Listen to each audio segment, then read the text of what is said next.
चलिए तो शुरू करते हैं आज की क्लास। और आज की क्लास शुरू हो रही है हमारे एक और टाइप ऑफ क्वेश्चन के साथ। कल की क्लास में हमने देखा था first type of word problem जो हमसे पूछी जा सकती है chapter 3 pair of linear equation and two variables से, वो थी फ्रैक्शन रिलेटेड प्रॉब्लम।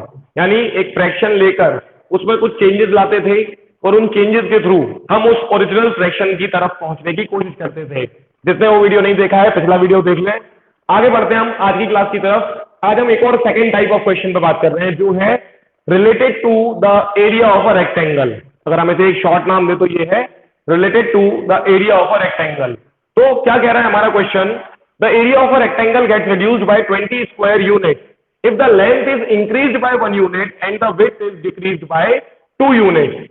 तो इसके लिए आप मान लें कि आपके पास एक रेक्टेंगल है और उसकी लेंथ जो कुछ भी थी उसको आपने 1 यूनिट बढ़ा दिया, यानी जितनी भी थी उसको एक और बढ़ा दिया। अगर 10 मीटर थी तो उसे 11 मीटर कर दिया, या 20 सेंटीमीटर थी तो 21 सेंटीमीटर कर दिया। यूनिट का मतलब ये होता है कि आप जिस भी भाषा में उसको देख रहे थे, जिस भी है ना बेसिकली मेजरमेंट के तरीके से उसको देख रहे थे, उसी में एक और बढ़ा देना।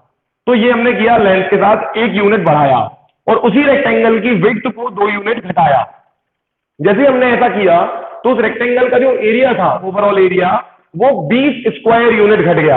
ये आपको पता होना चाहिए कि अगर लेंथ मीटर में नापी जाती है तो एरिया मीटर स्क्वायर में आता है।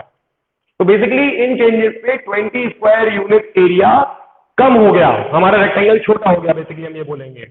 एंड अगेन हमने इसी रेक्टेंगल में कुछ और चेंजेस किए जो थे लेंथ में 1 यूनिट डिक्रीज और विड्थ में 3 यूनिट का इंक्रीज। ऐसा करने से हमने देखा कि इस रेक्टेंगल का एरिया 30 स्क्वायर यूनिट बढ़ गया। तो सवाल ये है कि इसी रेक्टेंगल की एक्चुअल डायमेंशन क्या है। यानी मैंने पूछा है इस रेक्टेंगल की लेंथ और विड्थ क्या है। डायमेंशन लेंथ और विड्थ होती है, लेकिन मैं पर्टिकुलरली ये मैंने बुकिश लैंग्वेज में क्वेश्चन पूछा है जो आपको बुक में देखने को मिलेगा, डायरेक्टली लेंथ और विड्थ पूछेंगे। मैं इस क्वेश्चन को बहुत ज्यादा ट्रिकी बना देता अगर मैं यहाँ एंड में थोड़ा सा और कुछ चेंजेस ले आता। ध्यान से सुनना, एंड में क्वेश्चन ने हमसे पूछा है लेंथ और विड्थ बताओ। अब अगर लेंथ और विड्थ ही पूछी है तो वो हमसे एरिया भी पूछ सकता था, हम L इंटू बी कर देते। या फिर मैं पूछ लेता हूं तो मैं यहाँ पे डायमेंशन की जगह लिख देता find the perimeter of the rectangle. क्योंकि जब आप लेंथ और विड्थ फाइंड कर ही सकते हो तो फिर उससे रिलेटेड भी कोई चीज फाइंड कर सकते हो। इवन मैं इस क्वेश्चन को और टफ बनाने के लिए पूछ लेता कि find the length of the diagonal of this rectangle. तो वो भी अगर पूछा जाए तो सॉल्व करना बिल्कुल पॉसिबल है, क्योंकि पहले ही हम देख रहे हैं सबसे बेसिक टाइप में कि लेंथ और विड्थ भी ढूंढे जा सकते हैं इस क्वेश्चन के जरिए। तो अब देखते हैं इस क्वेश्चन को सॉल्व कैसे करते हैं। अच्छा, कल वाले क्वेश्चन में मैंने एक चीज बताई थी कि हमें क्वेश्चन को पढ़ के डिसाइड करना है कि इसमें एक्स और वाई का काम कौन कर सकता है, और वही चीज हमें इस क्वेश्चन के लिए करनी है। तो सॉल्यूशन की तरफ चलते हैं और इसमें एक्स और वाई किसको मानना है, ये हमारा पहला पॉइंट है। तो वो है let the length of the actual rectangle be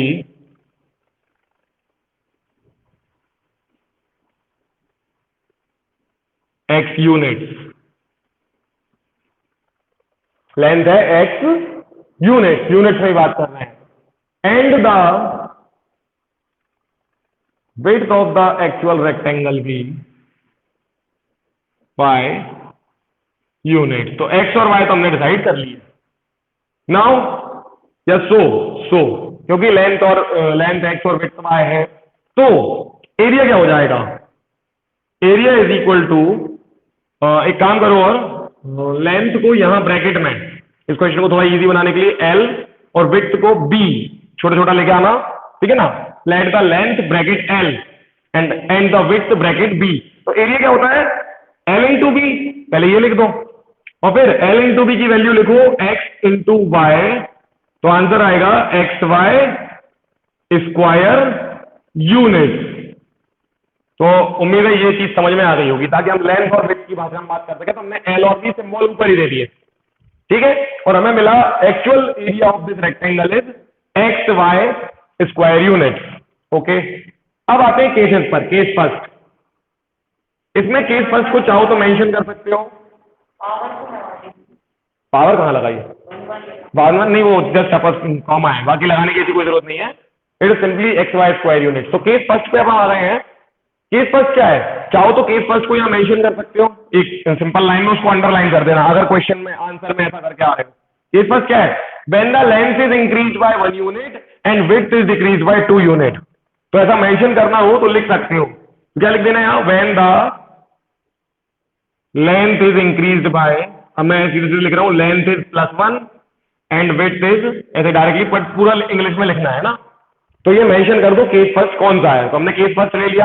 अब new length of the rectangle, तो केस फर्स्ट में लेंथ बदल गई है, तो new length of the rectangle, जैसे क्या बोलोगे? L1। न्यू लेंथ को इस बार क्या नाम देना है? L1। और L1 कितनी है? L1 है x+1 यूनिट, यूनिट जो भी कहना है। आ गया समझ में? पुरानी लेंथ में 1 यूनिट बढ़ा दिया, वही तो कहा था तो क्वेश्चन में, ठीक है। And new width of the rectangle,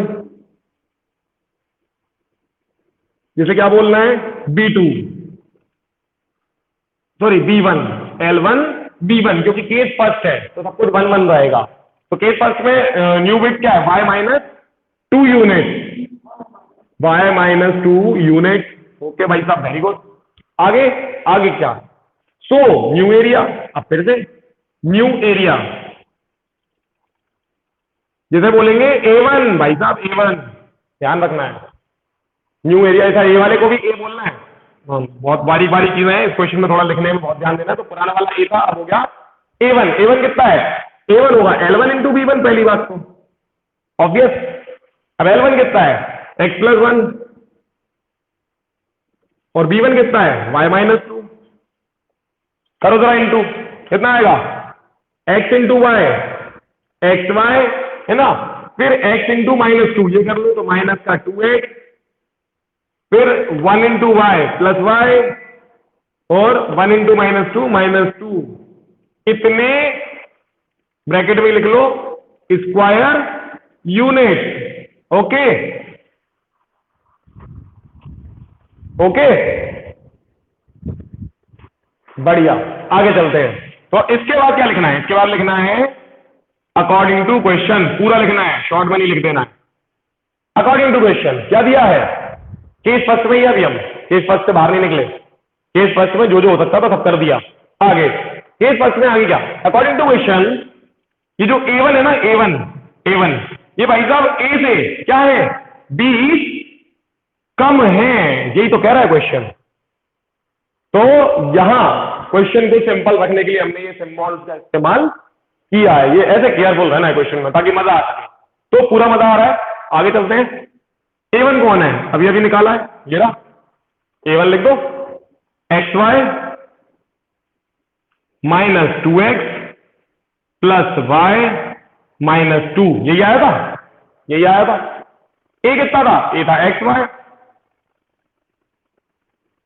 और -20। मजा किस बात का आया कि xy से xy कट गया,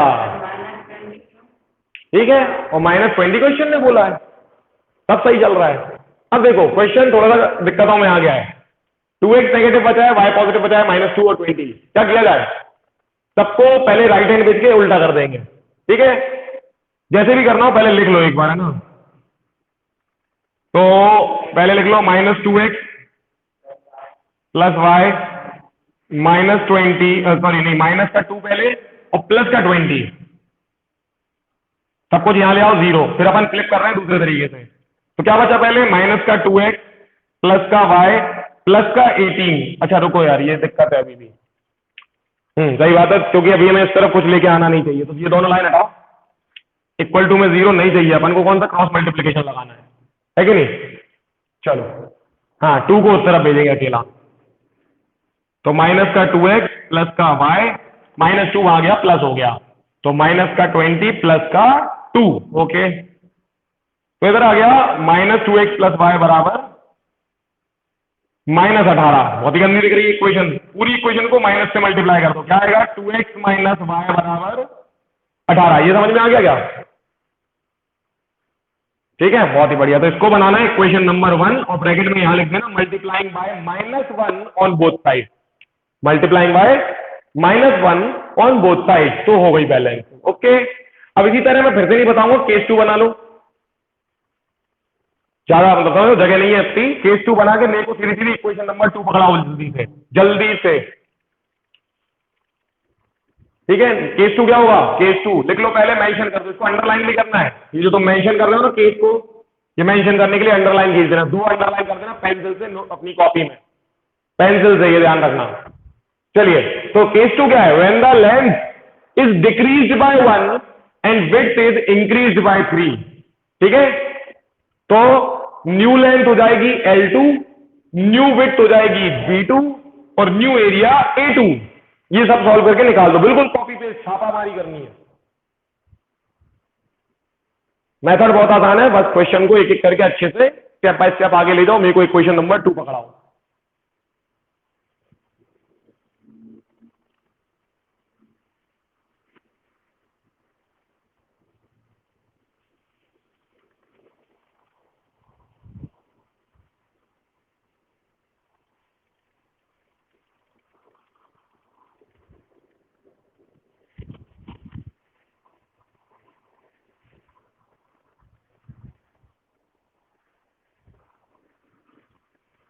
हम्म 3x minus Y is equal to 33, ऐसा एक आंसर आया है हमारे पास। बाकी लोग क्रॉस वेरीफाई करके बताओ जल्दी से कि ये सही है कि नहीं है। सही है ये equation, 3x minus Y is equal to 33। शुभ, एक और वोट आ गया इस इक्वेशन के लिए कि सही है, और बताएं।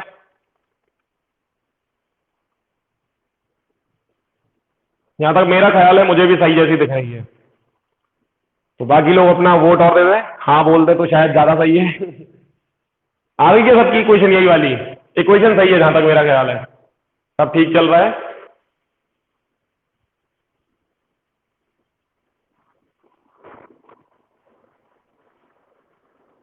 नहीं, बिल्कुल नहीं। अच्छा, यहां पर बोल रहे हो x-1 और y+3 का मल्टीप्लीकेशन होगा, बिल्कुल बिल्कुल सही कह रहे हो। मैं थोड़ा वहां कंफ्यूज हो गया था। बेसिकली x-1 और y+3, क्योंकि केस 2 यही बोल रहा है, लेंथ को 1 घटाना है और विड्थ को 3 बढ़ाना है, तो बिल्कुल यही इक्वेशन बनेगी। इसको ही लेके इक्वेशन 2 मान के हम आगे बढ़ते हैं, और कितना आसान है ये देखो। किसको एलिमिनेट करना है? y को। कैसे करोगे? सामने में एलिमिनेट हो रहा है वो, तो कुछ भी करने की जरूरत नहीं है, दोनों का y सेम है, वो पूरी तरह सेम है, यानी इक्वेशन सब्ट्रैक्ट की जाएंगी, दोनों में y नेगेटिव ही है, तो इक्वेशन 2 में से इक्वेशन 1 को घटाना है। इसके बाद नाउ लिख देना, नाउ इक्वेशन 2 माइनस इक्वेशन 1, सीधा सीधा माइनस कर दो। मैं सीधे डायरेक्ट आंसर लिख रहा हूं, उसको तुम लोग देख लो। 3x में से 2x जाएगा, x बचेगा, और 33 में से 18 जाएगा, 15 बचेगा, यही आंसर है, x था ही 15। तो डायरेक्ट आंसर ये मिलेगा तुम लोगों को, अच्छे से सॉल्व करना जैसा हम पीछे देख चुके हैं। तो x 15 था, y 12 आ जाएगा, चाहे फर्स्ट में रख दो चाहे सेकंड में। तो इस तरह ये क्वेश्चन सॉल्व किया जाएगा, ठीक है। और आखिरी में मैंने बताया है कंक्लूडिंग लाइन हमेशा लिखनी है, कंक्लूजन। दस the length of the rectangle was 15 unit and the width was 12 unit, ऐसे लिखना है। लेकिन अब मैंने कहा था इस क्वेश्चन में मैं थोड़ा एंड लाइन में, आखिरी लाइन में मजाक करूंगा, एक्चुअल डायमेंशन थोड़ी पूछूंगा। अब मैं पूछ लूंगा एरिया, तो मुश्किल है क्या? बहुत आसान है। मैं पूछ सकता हूं पेरीमीटर, मुश्किल है? कोई मुश्किल नहीं है। मैं पूछ सकता हूं लेंथ ऑफ डायगोनल, मुश्किल है क्या? कतई मुश्किल नहीं है। तो बात को समझा करो ना, बहुत मजेदार तरीके से इस क्वेश्चन को और थोड़ा टफ भी बनाया जा सकता है, ठीक है। तो क्वेश्चन कैसे सॉल्व किया जाता है ये समझ में आ गया सभी को?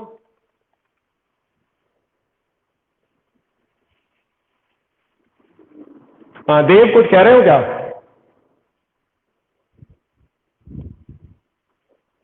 एक मिनट, उसकी शायद आवाज हम अपन तक नहीं पहुंच पा रही है। अच्छा, तो एक मिनट देव, एक बार बैग जाके अंदर आने का ट्राई करो।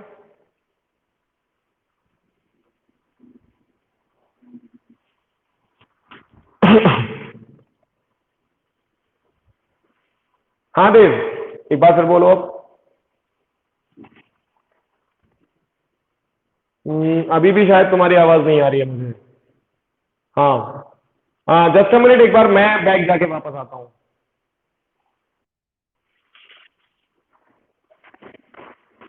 ठीक है ठीक है। हाँ हाँ, आप सब ठीक है। ठीक है हाँ, तो क्या कह रहा था मैं, इतना सब कुछ क्लियर है ये? है ना, इस तरह के क्वेश्चन को सॉल्व कैसे करते हैं। अब ये सॉल्यूशन हटा के अब मैं तुम्हें सिखाऊंगा इस तरह के क्वेश्चन बनाते कैसे हैं। बहुत ही आसान तरीका, फिर से कोई बहुत मुश्किल काम नहीं करना होता है। तो सॉल्यूशन हटा रहा हूं मैं, जिनको थोड़ा भी कुछ डाउट है तो एक बार फिर से वीडियो पूरा देख सकते हो। अब अपन क्वेश्चन की फॉर्मेशन पे आते हैं।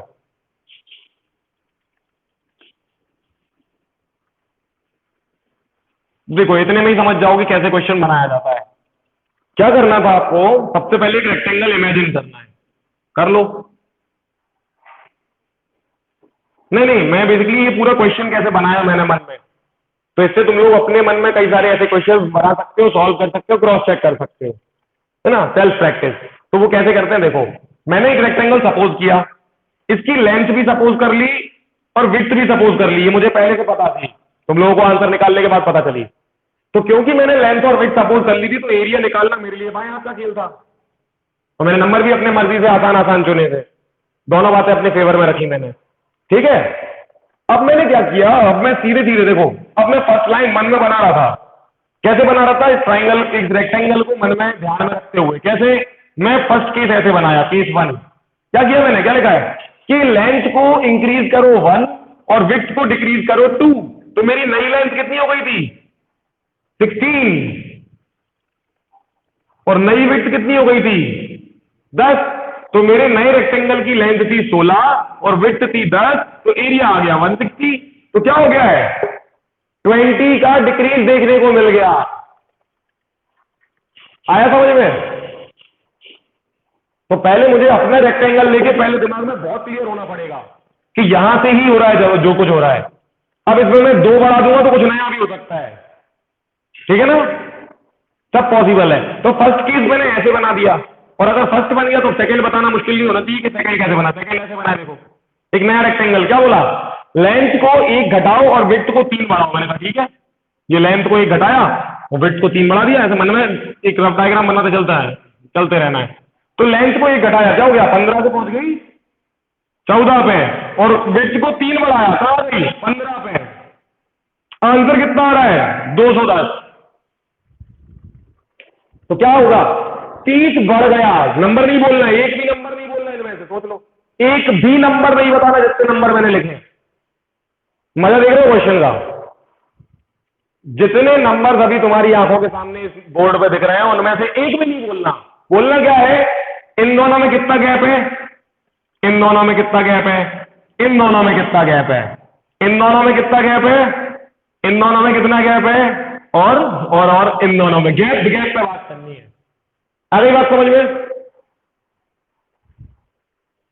लेकिन ये क्वेश्चन बनेगा इन सभी नंबर से, तो सब कुछ बहुत ही साफ दिखना चाहिए, तभी ये क्वेश्चन बना पाओगे और फिर सॉल्व करके उसको क्रॉस चेक कर पाओगे। तो क्रॉस चेक करने पे अगर तुम्हें 15 और 12 मिल गए, मतलब तुमने अपने क्वेश्चन के साथ पूरी तरह न्याय कर दिया है। तो इसके साथ आगे बढ़े या एक आध क्वेश्चन और करना है इस तरह का?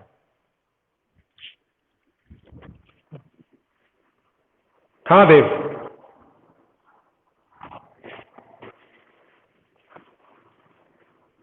सेकंड बिल्कुल उसी तरह जैसे केस फर्स्ट लाए हैं। है ना, वीडियो में देखना, केस फर्स्ट में मैंने पहले वो मेंशन किया था लाइन, क्या क्या मेंशन किया था कि length is increase by 1 and width is decrease by 2। उसी तरह केस सेकंड की डिक्लेयरिंग लाइन क्या होगी, when the length is decrease by 1 unit and width is increase by 3। हाँ, वही सेम केस 2 में ये वाली लाइन कहनी है। फिर उसके बाद न्यू लेंथ और न्यू विड्थ लिखनी है। ठीक है, न्यू लेंथ को L2 कहना है इस बार, ठीक है, और न्यू विड्थ को B2। तो नया एरिया A2, बिल्कुल वही कॉपी पेस्ट वाला मेथड लगाना है। ठीक है, तो उससे नया एरिया आएगा A2, और A2 का क्या रिश्ता है A के साथ कि A2 A + 30 है। इस बार ऐसा बोला है, एरिया इंक्रीज हो गया। तो A2 is equal to A plus 30, इस इक्वेशन को सॉल्व करना पड़ेगा फिर। ठीक है, तो इसको एक बार वीडियो में फिर से देखना और कोई डाउट आए तो मेरे को फिर बताना, है ना। तो ये था हमारा टाइप 2, है ना। सेकेंड टाइप ऑफ क्वेश्चन जो कहा जा सकता है related to area of a rectangle. इस तरह के क्वेश्चन हमें इस चैप्टर में और देखने को मिलते हैं। अब आते हैं और नए टाइप्स की तरफ।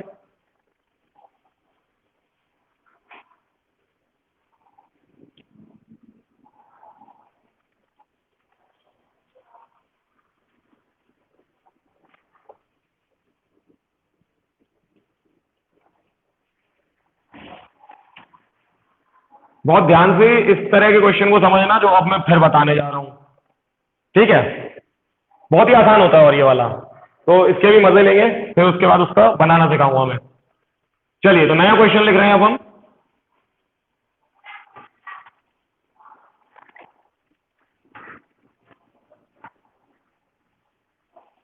तो नया क्वेश्चन क्या है? The sum of the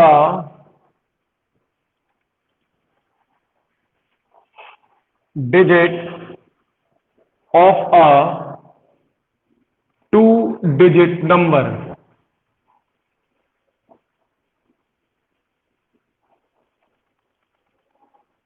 is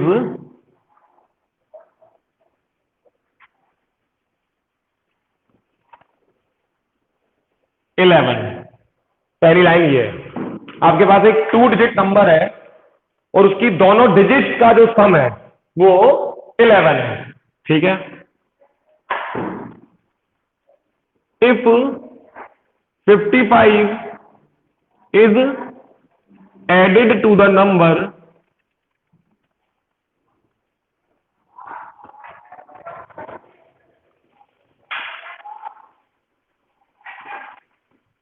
the digits of this number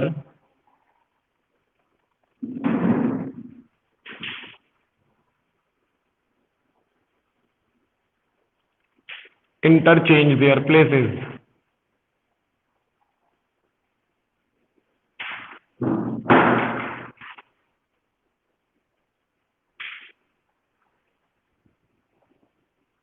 find the number.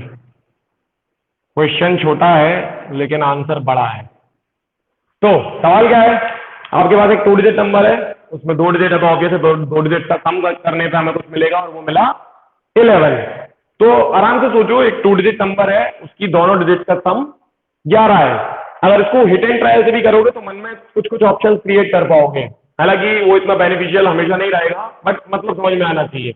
अगली बात क्या बोली गई है, if 55 is added to the number. अगर इसी नंबर में जिसकी डिजिट को जोड़ने पे 11 आया था, अगर इस नंबर में 55 जोड़ दें, इस पूरे नंबर में ही 55 जोड़ दें, तो जो डिजिट है इस नंबर की वो अपोजिट फ्लिप कर जाती है। तो कौन सा नंबर है ये? काफी इंटरेस्टिंग क्वेश्चन है और ऐसे क्वेश्चन भी बहुत ज्यादा पूछे जाते हैं। तो आज पहले इसको सॉल्व करेंगे, फिर ये बनता कैसे है इस पर बात करेंगे। तो कैसे इसका सॉल्यूशन करते हैं उसी पे सीधे बात करते हैं। देखो करना क्या है, let the tenth digit of the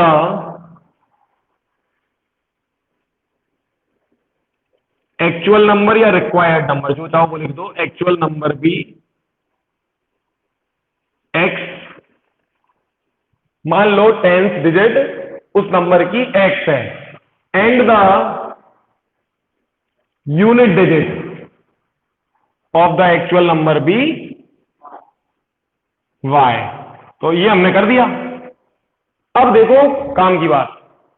so अब अगर ऐसा है तो एक्चुअल नंबर क्या होगा, बताएगा कोई?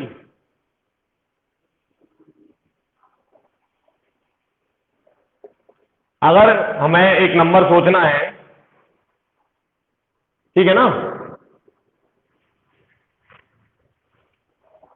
चलो ये तो फिर पहले मैं ये पहले लिख दूं। बहुत अच्छी बात है, पहले ये क्वेश्चन में गिवन रखा है तो पहले ये लिख दे, तो गिवन लिख रहा हूं मैं। Given x plus Y is equal to 11। ये तो क्वेश्चन ने एक कंडीशन दी हुई है, फर्स्ट इक्वेशन यही है और हमारी। अब क्या कर रहा हूं मैं, नाउ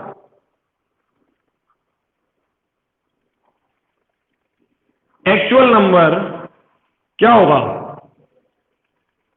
नंबर क्या होगा, मैं समझ रहा हूं ना बात को, वो नंबर जिसकी 10th डिजिट x है और 1st डिजिट y है, उसकी बात कर रहे हैं। क्योंकि ये तो क्वेश्चन ने बोला था कि आपके नंबर की दोनों डिजिट का जो सम है वो क्या आ रहा है, ये तो क्वेश्चन ने बोला। तो हमने कहा भाई साहब हमारे नंबर की 10th डिजिट x और 1st डिजिट y है, तो उस वजह से ये बात तो हो गई। अब एक्चुअल नंबर क्या होगा, हाँ बताओ, क्या क्या क्या बोल रहे हो देव? नहीं बिल्कुल नहीं।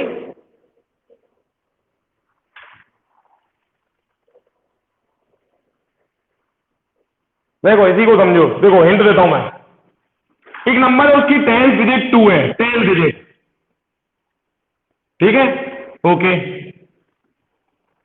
और एक नंबर है उसकी 1st डिजिट, उसी नंबर की 1st डिजिट 5 है, तो ये नंबर क्या है, 25 कह रहा है आदि, सही है, समझ गए ना। लेकिन प्रॉब्लम ये है कि भाई अभी मेरे पास सिर्फ डिजिट्स हैं, इसको मैं कैसे लिखूं, कैसे बनाऊं, मुझे सिर्फ डिजिट मिली है और मुझे नंबर बनाना है। तो ध्यान से सुनना। अब अगर मैं तुम्हें सिर्फ इतना बोल रहा हूं कि एक नंबर है जिसकी 10th डिजिट 2 है और 1st डिजिट 5 है, तो वो नंबर क्या होगा, तो वो नंबर ऐसे मत बना देना सीधे लिख दिया 25 जो तुम्हारी कॉमन नॉलेज बोलती है, ऐसे नहीं बनाते हैं। कैसे बनाते हैं कि 10th डिजिट को करो 10 से इंटू, 10th डिजिट जो भी है उसको हमेशा 10 से, यही तो रूल था ना बचपन में सीखा था।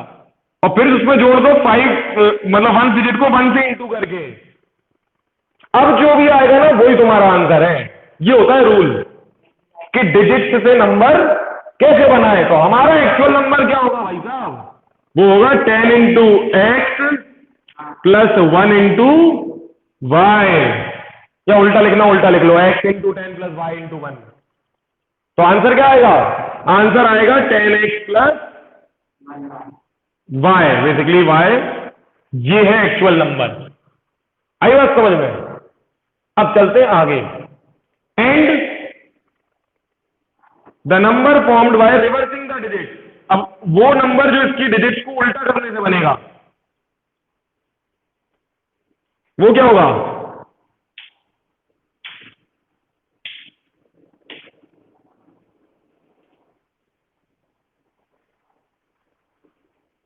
एक्स प्लस 10y, बिल्कुल सही, बहुत ही बढ़िया, जिसने भी आंसर दिया यश है ना, x प्लस 10y या बेसिकली 10y प्लस x। तो नंबर फॉर्म हुआ है रिवर्सिंग द डिजिट, देखो बिल्कुल वही बात है। 2 और 5 अगर डिजिट दी थी आपको जिस तरह दी हुई है, 10 पे कौन है और 1 पे कौन है। अब इसका उल्टा नंबर कैसे बनेगा, तो उल्टा ऐसे ही बनेगा भाई साहब, 5 इंटू 10 करना पड़ेगा, क्योंकि डिजिट को रिवर्स करना है ना, 2 डिजिट नंबर है, डिजिट रिवर्स हो रही है, तो जो 1 है वो 10, जो 10 है वो 1, तो जो 10 है वो 1 और जो 1 है वो 10, और देख लो वही आएगा जो तुम्हें चाहिए। तो क्लियर है, हाँ, तो बिल्कुल वैसे ही हो जाएगा। तो नंबर फॉर्म में रिवर्सिंग द डिजिट क्या होगा, 10 into Y plus X into 1। अभी ऐसे बनाना है क्योंकि हमें डिजिट दी नहीं है क्लियरली, तो आंसर आएगा 10y plus x, very easy, बहुत ही जल्दी जल्दी आंसर आ रहा है इस क्वेश्चन का, तो है कि नहीं। अब देखो आगे, इवन में कह रहा हूं इसी तरफ आंसर आ सकता है अगर करने बैठ जाओ, इतने नहीं, छोटा सा क्वेश्चन होता है, बहुत इजी होता है, इंटरेस्टिंग होता है, पूछा बहुत जाता है, दिख गया होगा क्यों पूछा जाता है ना।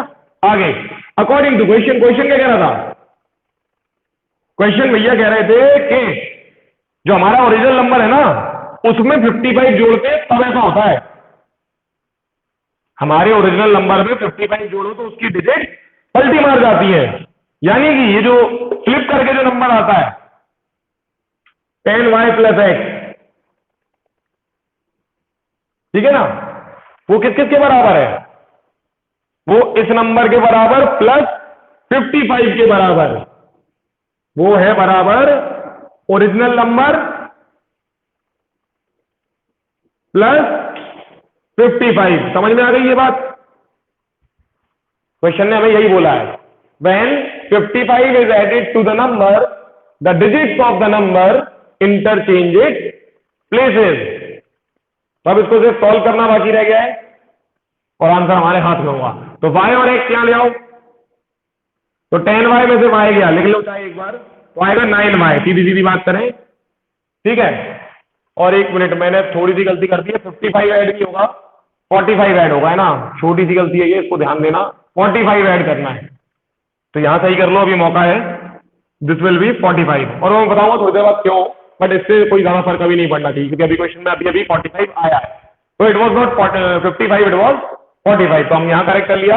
9y आ गया, x में से 10x गए, उल्टा होगा, 9x नेगेटिव, समझना, x में से 10x माइनस में हुआ है, और इधर मिल गया 45। तो क्या क्वेश्चन को यही इक्वेशन के रूप में रोक दे? नहीं, 9 कॉमन ले लो भाई साहब, बचा y माइनस एक्स बराबर 45। तो 45 भी क्यों लिख रहे हो, 9 5 तो लिखो ना इसको। तो अब 9 से 9 कट गया, तो फाइनल इक्वेशन क्या है, y minus X is equal to 5, y minus X बराबर 5। चलिए तो आते हैं अब राइट हैंड साइड पर बोर्ड के। तो फाइनल इक्वेशन आई है y माइनस एक्स बराबर 5, और ये है हमारी इक्वेशन 2। अब बहुत ही आसान है, क्योंकि इक्वेशन 1 और इक्वेशन 2 को देखो, 1 मिनट लगेगा दोनों को खत्म करने में। क्या करना है, ऐड कर दो, x से x कट जाएगा, ध्यान देना इस बार उल्टे ये क्वेश्चन, लेकिन अपन को इतनी फिक्र करने की जरूरत नहीं है। तो दोनों को ऐड कर दो, x से x कट जाएगा, y और y जुड़ जाएगा। तो इक्वेशन 1 प्लस इक्वेशन 2 जोड़ दो सीधा सीधा, तो दिस विल बिकम, सीधे आंसर लिखते हैं 2y, है ना, जोड़ लेना जैसे अपन पहले जोड़ते आए हैं। 2y equal to 11 plus 5 16, y आ गया 8, यानी हमारे नंबर की, एक्चुअल नंबर की यूनिट डिजिट 8 थी, यानी हमारा नंबर ऐसा था कुछ 8। अब ये डैश में पता नहीं क्या लिखना है, ठीक है, और क्या ही लिखना है, यहां से पता चल रहा है 11 का टोटल। तो पुट y बराबर 8 इन इक्वेशन फर्स्ट, तो x बराबर 3, तो 10 डिजिट 3 थी, यानी नंबर कौन था, 38, और इसमें जोड़ के देखो 45, क्या बन जाएगा 3 कैरी ओवर 1, क्या हो गया ये, आ गई बात समझ में, यस, ठीक है। तो आगे आखिरी लाइन लिखनी है, 10 1 डिजिट और 10 डिजिट मत लिखा ना, पूछे क्या है आखिरी में, फाइंड द नंबर, तो नंबर क्या है, नंबर ये है बेटा 10, actual number is equal to, देखना आएगा वही, एक्चुअल नंबर क्या था 10x प्लस वाई, तो x कितना आया है 3, लिख दो भाई साहब, और y कितना आया 8, तो कर लो सॉल्व, 330 प्लस 8 आंसर। तो आंसर वही आएगा, लेकिन इसकी मदद से लाना है, ना कि तुम जो लिखते हो उससे, क्योंकि यही तरीका होता है नंबर लाने का। क्लियर, आ गई बात समझ में, बहुत बढ़िया। तो ये था आज का सेकेंड टाइप, और अभी गिनती खत्म नहीं हुई बेटा, बहुत टाइप बाकी है। तो अभी पहले आज की क्लास खत्म करने से पहले हम ये क्वेश्चन बना कैसे, ये और बात करेंगे, ताकि आज घर पे जाके ढेर सारे ऐसे क्वेश्चन बनाओ, खुद ही सॉल्व करो, वीडियो देखो, ठीक है, और थोड़ी बात और थोड़ी देर में करेंगे। चलो तो इसको हटाया हम अपने, क्वेश्चन कैसे बनता है, 2-3 बातें बहुत ध्यान से नोटिस कर लेना जो मैं यहां बताने जा रहा हूं। अब देखो, सबसे पहली चीज, एक नंबर सोच लो, कुछ भी सोच लो, 2 डिजिट का ही होना चाहिए बस, क्योंकि एक्स और वाई में ही बात करनी है, ऑब्वियस है ना, कुछ भी सोच लो। हाँ 15, आदि कह रहा है 15, तो अब इसमें कोई मुश्किल काम है कि तुम इसकी डिजिट का सम नहीं कर पाओगे, गधे हो तुम, है नहीं कर पाए, तो पहली लाइन तैयार हो गई कि नहीं, कैसे होगी, the sum of the digits of a 2 digit number is 6, बस खत्म, पहली लाइन तैयार। दूसरी बात, इफ 36 इज एडेड, देखो ना इसको, देखो यार, इसका 51 कैसे बनाओगे, 36 जोड़ना पड़ेगा, खत्म, दूसरी लाइन तैयार, उल्टा ही करना है हमेशा, बन गया क्वेश्चन। अब क्या बचा है, if 36 is added to the number, the digits of the number interchange their places, find the number.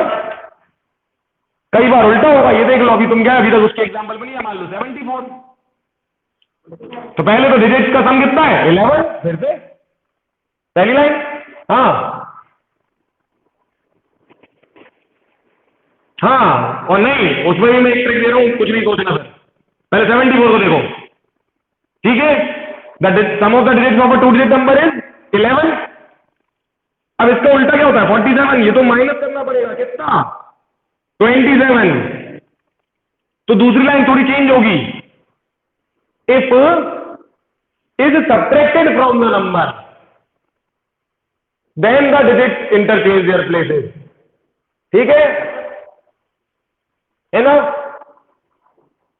हाँ, माइनस भी हो सकता है प्लस भी हो सकता है, डिपेंड करता है वो तो, ठीक है ना। तो ये समझ में आया। अब इसमें ये कैसे डिसाइड करें कि 36 जोड़ना है कि 27 घटाना है, या घटाना बढ़ाना समझ में आ जाएगा। कितना जोड़ना है या कितना घटाना है ये कैसे डिसाइड होता है, एक ट्रिक बता रहा हूं, उसको ध्यान से सुन लेना। 15 को देखो, 2 नंबर है तुम्हारी आंखों के सामने, 15 कौन कौन सी डिजिट है इसमें 5 और 1, कितना गैप है दोनों में 4 का ना, 4 9 का, बहुत बढ़िया। तो यहाँ 36 जोड़ना है कि घटाना है वो तुम्हारी टेंशन है, 36 ही करना पड़ेगा। अगली बात समझ में, 74 कितनी डिजिट हैं, 2 ही है, कितना गैप है दोनों में 3 9 का। हाँ, तो अब जोड़ना है कि घटाना है वो तुम्हारी टेंशन है। एक नंबर और दे रहा हूं, हाँ ये सब पे चलेगा, 9 से इंटू करना होता है गैप को। एक प्रूफ और दे रहा हूं और बस खत्म करते हैं आज की क्लास को।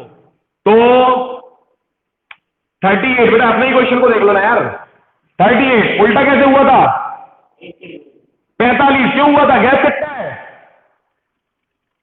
5 9 का। अब जोड़ना है कि घटाना है वो तुम देख लो, क्योंकि यहां से भी क्वेश्चन बनता है और यहां से भी बनता है,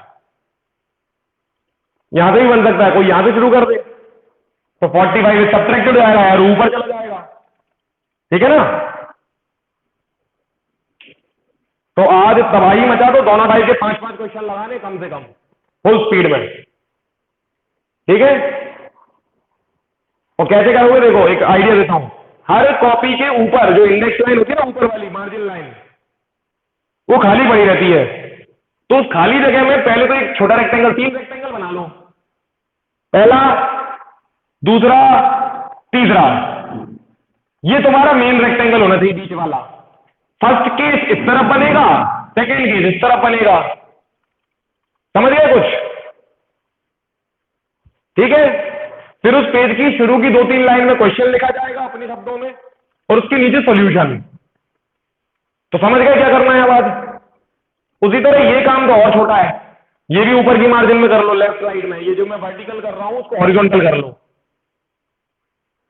क्लियर है सबको ये। तो होमवर्क भी सेल्फ डिजाइन कर सकते हो। हाँ दिव्यांश क्या कह रहे हो, सब क्लियर है ना, ठीक है। चलो तो फिर कल मिलते हैं। अब आज की क्लास में इतना ही। अच्छा एक चीज और, उसके लिए पहले मैं वीडियो रिकॉर्डिंग ऑफ कर देता हूं। जो लोग वीडियो देख रहे हैं उनके लिए बहुत बहुत धन्यवाद। हमारे चैनल को लाइक करें, सब्सक्राइब करें और वीडियोस को शेयर करते रहें। Thank you. चलिए अब जो वीडियो में नहीं है रिकॉर्डिंग बंद कर दिया अपन ने। देखो तुम लोगों से काम की बात ये बोलनी थी कि क्या करो, यूट्यूब चैनल देख लिया सबने। अबे सब्सक्राइब नहीं चाहिए, सब्सक्राइबर्स चाहिए मेरे को, समझ रहे हैं ना। तो वो कैसे लाओगे वो तुम ऐसे लाओगे कि ये जो अपने जैसे आज वाला लेक्चर है, समझ रहे हो, ऐसे कुछ लेक्चर, खासतौर पे ये चैप्टर तो पता है, इसका कोई सा लेक्चर भी हो तुम ऐसे डाल दो ना, कोई भी देख सकता है। इवन देख दिव्यांश समझ पाएगा इस बात को। दिव्यांश अगर तू ये चैप्टर अपने भाई को भी दिखाएगा ना, छोटे वाले को, वो भी सीख जाएगा, समझ रहे हैं ना। तो इनको ऐसी कुछ लेक्चर्स जो हैं, एक तो वो पिछला समोसे का चौरी वाला, इनको स्टेटस पे भेज दो सीधा, समझ गए कि नहीं। 1 सेकंड का काम है, तुम्हारी मेहनत कोई ज्यादा नहीं लगी। लेकिन सुनो, स्टेटस भी ना थोड़े क्रिएटिव तरीके से बनाया करो। जैसे तुमने उसकी लिंक स्टेटस पे शेयर की, अब सीधे उसको शेयर मत कर दो, उसको क्या करो, ऊपर देखो ये लिंक आती है, यहाँ पे मान लो ये लिंक आ गई। अब लिंक के लेफ्ट में जाके एंटर बटन दबा दो, और लिंक के ऊपर क्या लिख दो, इधर मैं लिखने वाला हूं, आज मैं अपना स्टेटस भी डालूंगा, उससे पहले तुम लोग डालना तो क्या डालना कि गर्मा गर्म समोसे कचौरी के साथ, गर्मा गरम समोसे कचौरी के साथ ऐसे समोसे कचौरी के साथ प्रस्तुत है। ऐसे थोड़े क्रिएटिव बनो यार, मतलब लगे कि तुम लोग कुछ कर रहे हो, है ना, एक एक्टिविटी जैसी हो रही है। प्रस्तुत है और लिंक, लिंक के नीचे इंग्लिश में लिखो पेयर ऑफ लीनियर इक्वेशन। आ रहा है कुछ समझ में? थोड़ा लिखने का तरीका वाला समझ रहा हो ना, कि देखने वाला मजा आ रहा है क्या लिखा है। ऊपर हिंदी में ऐसा और ये अलग और बीच में लिंक। तो थोड़ा ऐसे चीजों को थोड़ा, है ना, क्रिएटिव जिसको बोलते हैं, क्रिएटिविटी दिखाओ। तो ऐसे नहीं तुमने लिंक पे बटन दबाया, शेयर और शेयर, दो बटन दबाए, काम खत्म। थोड़ा सा बीच में अगर ऐसा करोगे ना तो और थोड़ा क्रिएटिव बन जाओगे, चीजें और तेजी से होंगी। ठीक है, तो थोड़ी ये क्रिएटिविटी अपने से दिखाया करो। बार बार मैं नहीं सिखाऊंगा कैसे, है ना, नहीं तो क्रिएटिविटी का सत्यानाश हो जाएगा। क्रिएटिविटी का मतलब क्या होता है? अंदर से आना। मैं ही बता दूंगा तो फिर काय की क्रिएटिविटी, फिर तो मेरी वाली है ना। तो अब आगे खुद से सोचना शुरू करो कि कोई भी चीज जो तुम कर रहे हो ना, उसको थोड़ा और इंटरेस्टिंग कैसे बनाया जा सकता है, सो दैट तुमसे वो चीज लोग लेने में, समझ रहे हो, आगे चल के तुम भी कुछ बेचोगे या कुछ करोगे, है ना, तो वो चीज तुमसे ही क्यों ले लो, तुम्हें ही क्यों चुने, तुम्हारे अलावा कोई और क्यों नहीं। Getting it? हाँ हाँ हाँ, बिल्कुल बिल्कुल। नथुराम हलवाई के गर्मा गर्म समोसे और कचौरी के साथ प्रस्तुत है। ऊपर लिख दो नथुराम हलवाई के। और ठीक है ना, गर्मा गर्म समोसे कचौरी के साथ प्रस्तुत है। और बढ़िया है कि नहीं? चलो बढ़िया। तो मिलते हैं कल, एंड कर रहा हूं मैं क्लास। ठीक है, आज क्वेश्चन जरूर बनाना और सॉल्व करना, है ना। ठीक है, चलो। Have a nice day, bye.